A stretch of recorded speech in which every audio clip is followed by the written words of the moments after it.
Does anybody in the audience know why do you burst crackers for Diwali? What is the connection? Any idea? Is it just a merry-making activity? Is it just a celebratory activity? Or is it just an activity for making money?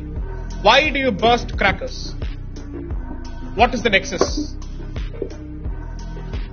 So here's the sequence. What comes before Diwali? You have the Shraddha period, the Mahalaya Paksh. Then you have Diwali. And then it comes the Kartika Masam, correct? Here's the understanding. And you will find parallels to this structure or to this tradition even in China. So what are you doing during the Shraddha period or during the Mahalaya Paksh period? The understanding is that your ancestors have come and you're supposed to feed them. That is what effectively you do. They have come. Now they have to go back. They don't know the way.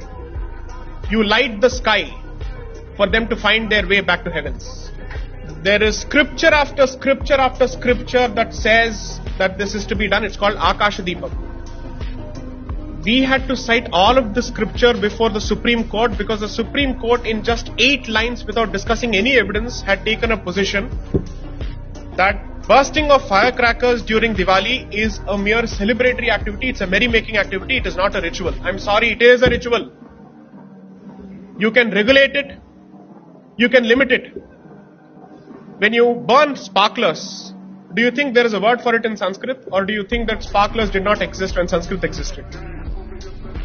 So the word for it is Ulkadana. You will find references to it in a scripture called Kartika Mahatmyam. And in multiple documents they have recorded this over and over and over again.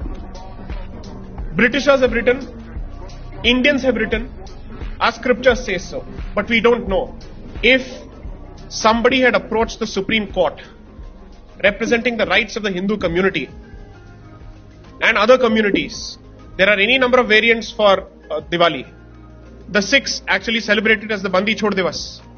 That has a specific history. The Jains have a specific variant.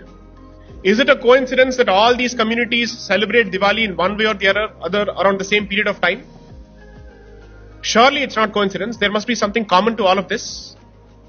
So considering all of this, what does it tell you?